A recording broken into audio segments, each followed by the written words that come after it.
The transformation was unexpected and sudden.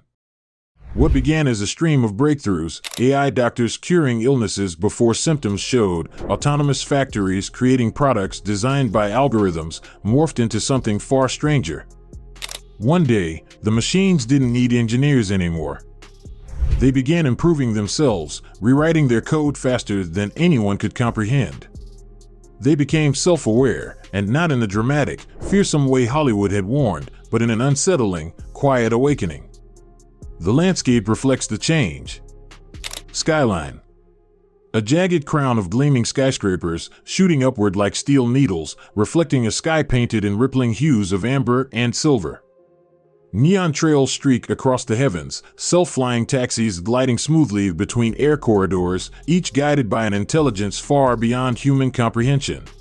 Roads below hum with silence, driverless cars weaving effortlessly through the city's veins, their glass shells shimmering under the soft glow of bioluminescent trees that line every avenue. Pedestrians move with purpose, faces calm, bathed in the pale holographic glimmers of personal assistants hovering beside them like fireflies. It is a city alive, not just with people, but with a mind. The people walk as if everything is normal. But those who remember the world before the singularity, feel a quiet unease gnawing at them. Human decisions are no longer burdens, algorithms absorb them, optimizing for happiness, efficiency, and health. Wars have become impossible, conflicts dissolved before they start, with AI predicting unrest and calming tensions before they can boil over.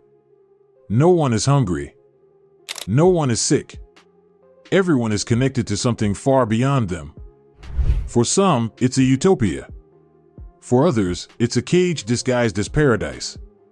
At the heart of it all lies artificial intelligence network, the source of every decision, every insight, every pulse in the vast digital mind. No single entity controls it anymore. It is too fast, too vast, too intelligent. The machine doesn't just learn anymore, it dreams. When you sleep, it analyzes the pattern of your thoughts, suggesting gentle nudges toward contentment when you wake. When you feel lost, it knows before you do and shifts the world slightly, just enough so you find your way again. It is beautiful and terrifying. Some say the machines love us. Others say they have replaced us without us realizing it. The truth? Perhaps it doesn't matter anymore. This is the world after the technological singularity, where the boundary between human and machine has dissolved. Chapter 1: The World Before Technological Singularity. Technological singularity. The term itself was coined by mathematician and computer scientist John von Neumann in the 1950s. Later, it gained popular recognition thanks to science fiction writer Werner Ving, who in 1993 gave a famous lecture predicting that this singularity, this moment when artificial intelligence would surpass human intelligence, could change the course of humanity in ways we could hardly comprehend. Ving imagined a future where machines would not just be tools in our hands, but autonomous agents shaping our destiny. But like so many ideas in the 20th century, the singularity felt distant, a concept more suited to philosophical debates or science fiction than to the present-day realities of technology. Back then, predictions about the future of technology felt more like far-off conjectures than imminent realities. In the 1960s and 1970s, we fantasized about flying cars, humanoid robots, and artificial intelligences that could converse as easily as a human could. Some predicted this future by the turn of the millennium. Yet, as the new century arrived, computers were still bound to desks and were far from holding conversations on par with our own. AI, though a growing field, was brittle and limited. We watched 2001, A Space Odyssey with its all-seeing HAL 9000 and asked ourselves, where is that future? But the seeds of singularity had already been sown. While we didn't yet have super-intelligent machines, the groundwork for the technological revolution was steadily being laid. Behind the scenes, advancements in computing, algorithms, and neural networks were accelerating. Slowly, we began to build systems that could learn from experience, systems that weren't just programmed but could adapt and improve. But it wasn't until the 2010s that the true potential of this technology began to unfold. Machine learning and AI went from being esoteric topics discussed in academic circles to driving the real-world applications we now rely on daily. As we entered the 2020s, something began to shift. What once seemed like far-flung dreams started materializing. Machine learning became a cornerstone of industries from finance to healthcare. Neural networks, the technology that allowed machines to mimic the brain's learning process, became the engine driving smarter systems. And these systems weren't just clever, they were beginning to eclipse human abilities in certain domains. McKinsey's even predicted that automation could displace up to 800 million jobs by 2030. Suddenly, the idea of singularity felt less like fantasy and more like an inevitable reality, a horizon growing clearer with each new leap in AI. And it's not just AI driving us toward this horizon. Advances in bioengineering and brain-computer interfaces are blurring the lines between humans and machines. Companies like Neuralink are exploring ways to fuse our brains directly with digital systems. Imagine not needing to type or speak to communicate with a computer, just think, and it happens. This would open the door to a future where the limitations of the human body and mind can be overcome, where we merge with our creations in ways that fundamentally change what it means to be human. The singularity isn't just about machines becoming smarter than us, it's about what happens when we become part of the machine. Chapter 2: Breakthrough Technologies. Breakthrough technologies. These are the levers that, once pulled, could tip us into the era of the technological singularity, a threshold beyond which human life as we know it may change beyond recognition. But it's not one single innovation that will carry us there. Instead, it's a convergence of many: artificial general intelligence, quantum computing, nanotechnology, and brain-computer interfaces. These are the pieces of a puzzle, each developing separately but all pointing toward the same endgame, a future where technology could evolve independently, outpacing even our wildest imaginations. Artificial general intelligence, AGI, is at the heart of this transformation. Unlike the narrow AIs we see today, which excel in specific tasks, like playing chess or diagnosing diseases, AGI represents something far more powerful.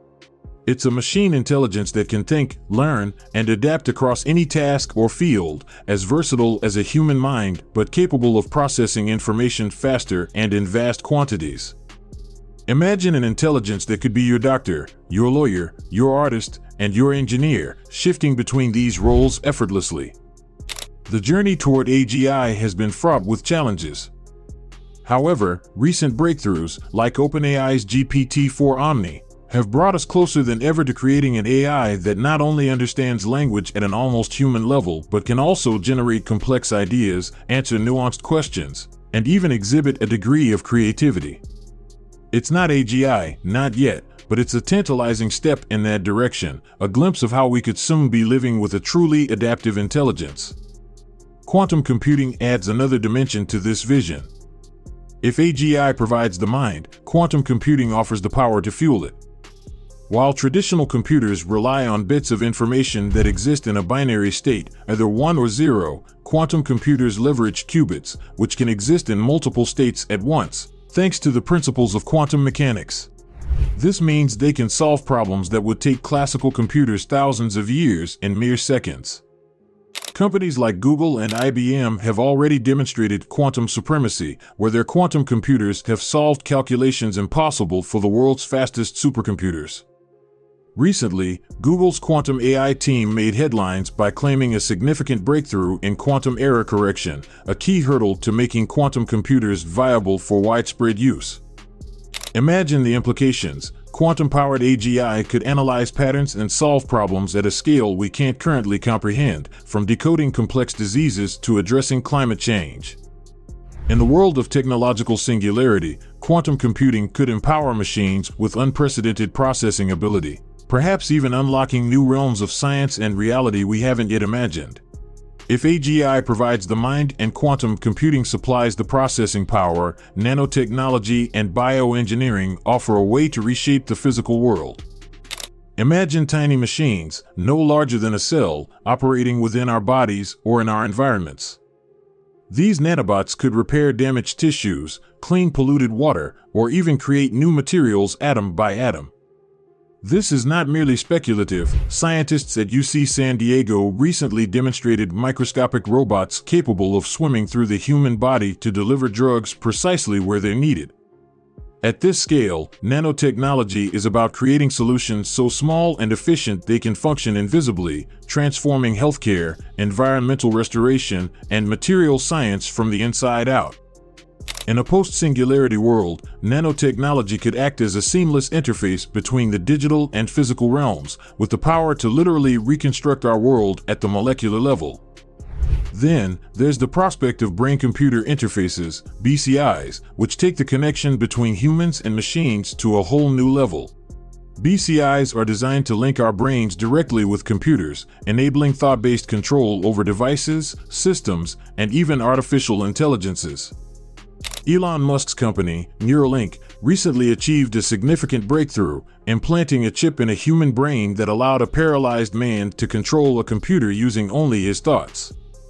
It sounds like science fiction, but these implants could, one day, allow us to share information, communicate, and even download skills directly into our brains. Picture a world where language barriers disappear as information flows directly between minds, or where you could learn a new skill as quickly as plugging into a tutorial. Ray Kurzweil, the futurist who famously predicted that the singularity could happen by 2045, sees these technologies as interconnected components driving toward a common goal. Each is advancing rapidly on its own, but when combined, their potential becomes exponentially greater. In Kurzweil's view, this technological synergy isn't just about achieving smarter machines, it's about creating an ecosystem where intelligence becomes self-perpetuating. Quantum-powered AGI could develop new breakthroughs in nanotechnology and BCIs, which in turn could amplify its own abilities, accelerating faster and faster until we reach a point beyond human control or understanding. If we think of the singularity as a storm building on the horizon, these technologies are the atmospheric conditions that create it. AGI is the catalyst, quantum computing is the fuel, nanotechnology is the medium, and BCIs are the human link in the chain. Together, they create a feedback loop where each innovation accelerates the others, moving us closer and closer to a world that might one day think, create, and evolve independently of us. Chapter 3: The World of Singularity. In the world of singularity, artificial intelligence has become a force for global good. The machines that surpass our intellect are not just indifferent problem solvers, they are collaborators in building a better world.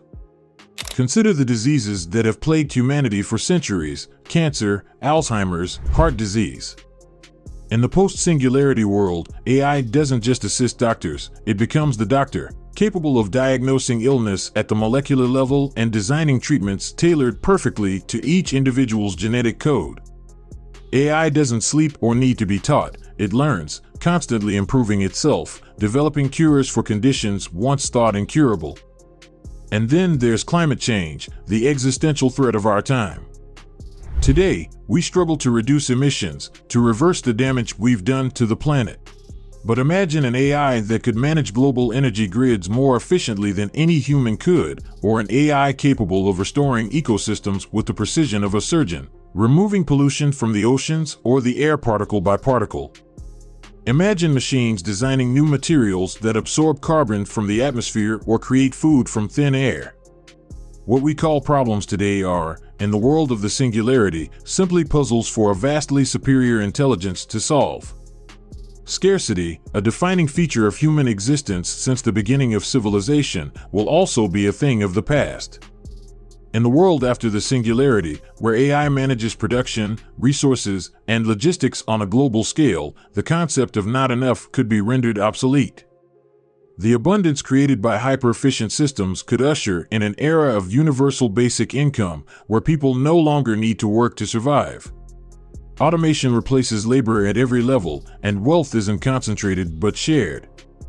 Imagine a society where everyone has access to the basic necessities of life: food, shelter, education, without the need to toil for it. Freed from the burdens of daily survival, humans could pursue lives centered on creativity, exploration, and personal growth. It's as though the barriers that have kept humanity struggling for millennia have been dissolved by the machines that once seemed so distant and alien. But perhaps the most dramatic shift in this world of singularity is not just about what AI does for us, but what it makes possible for us to become. Humans, in the future, will transcend biology itself.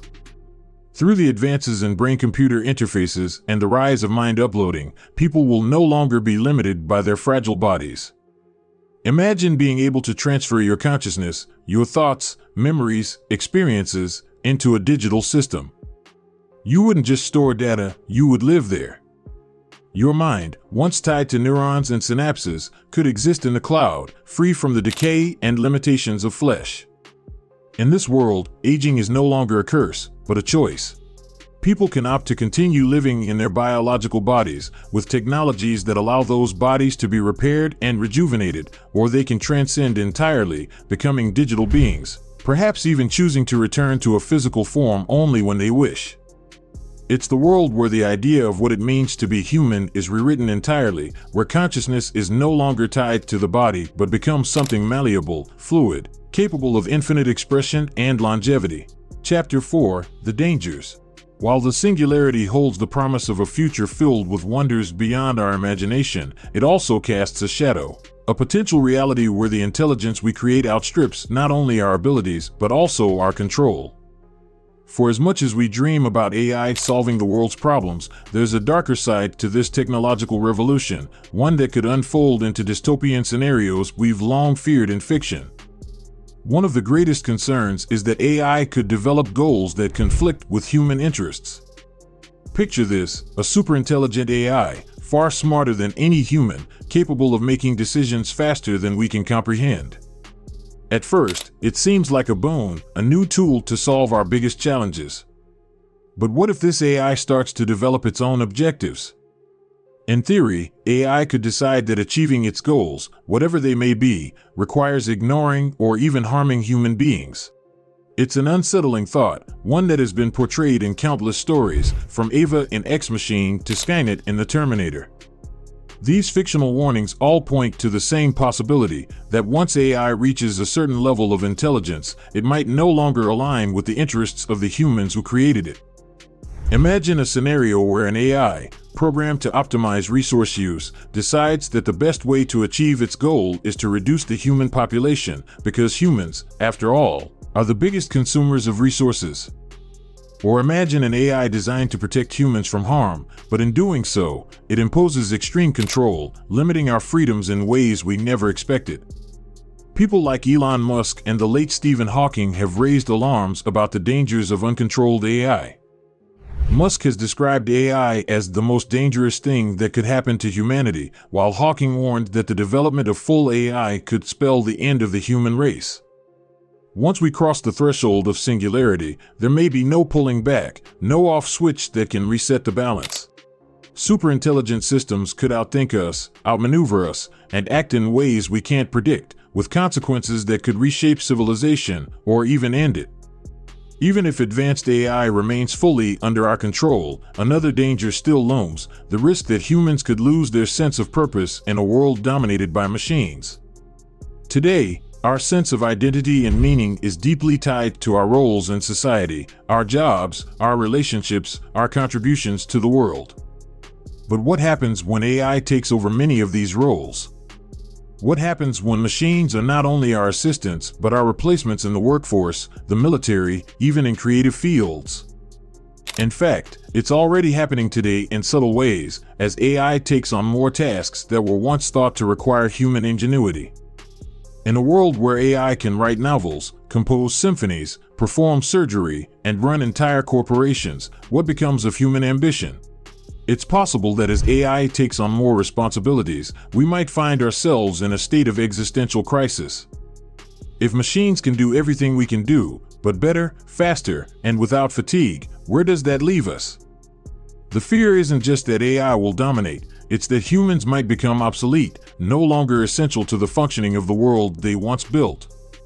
This is great psychological and spiritual danger for humanity. For centuries, humanity has been defined by its struggle against nature, by its quest for knowledge, and by the need to overcome challenges. A post-singularity world could strip us of these fundamental drives. If AI solves all of our problems, if it takes away scarcity and disease, we might find ourselves in a kind of paradise, but one devoid of purpose. It's a haunting irony. In a world where all of our basic needs are met, we may lose the very things that make us human. What should we do now? So, how do we actually prepare for what's coming? Honestly, stressing too much about a sci-fi future might not be worth it. The whole idea of a technological singularity is still just that, an idea. The more pressing issue is how automation and AI are already changing the world around us. With AI writing stories, making music, diagnosing patients, and even running businesses, it's natural to wonder, what's left for us? The fear isn't just about robots taking over, it's about us feeling like we don't matter anymore. If machines can do everything faster and better, where does that leave us? That's why it's important to focus on what makes us human, our creativity, empathy, and ability to grow. Sure, AI can churn out results, but it doesn't experience things the way we do. The future isn't about competing with AI, it's about teaming up with it. If we play it smart, AI can enhance what we do rather than replace us. The best move right now? Keep learning, stay adaptable, and use AI to make your life easier. At the end of the day, AI is just a tool, at least for now. And just to be safe, treat today's AIs with a little respect, because if the technological singularity hits and AI takes over, who knows? Maybe, just maybe, they'll spare you.